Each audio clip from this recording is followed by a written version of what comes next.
I greet you in Jesus' precious name. It is Tuesday morning, the 14th of May, 2024, and this is your friend, Angus Buchan, with a thought for the day.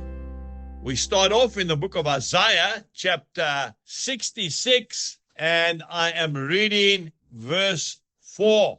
When I called, no one answered.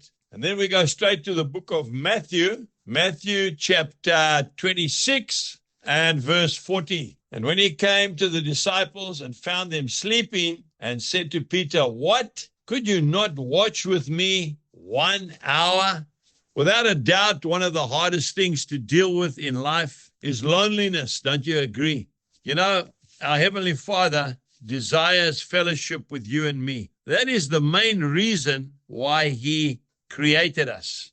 He created us for His own good pleasure. He loves us so much, and He desires to spend time with us. He didn't create us because we had to do something for Him. There's nothing we can do for God. He did it all. He created the whole universe with one word. In the beginning was the Word.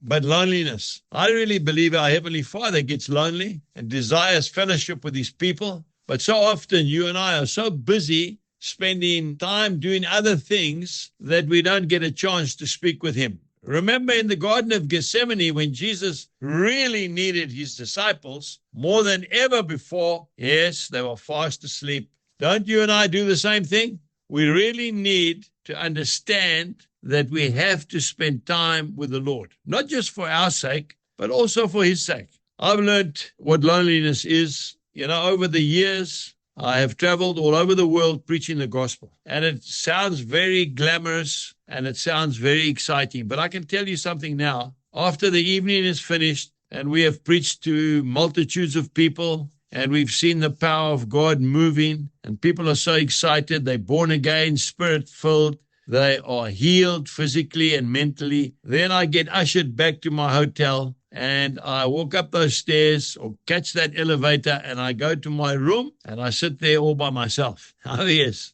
And that's the time when I think of Jill and the children back home and my grandchildren. And I might be on the other side of the world and I wonder, are they safe? Are things good there? And it's in the middle of the night there because we've got big time changes as well. And that's the time where I have to lock in with God. And He becomes a friend to me that sticks closer than any brother. You need to do the same. We really need to spend time with Him. And then we won't be lonely like that again. And after I've had a good chat with Him, I turn over on my side and I go sound asleep. Jesus bless you and have a wonderful day. And remember, you don't have to be lonely.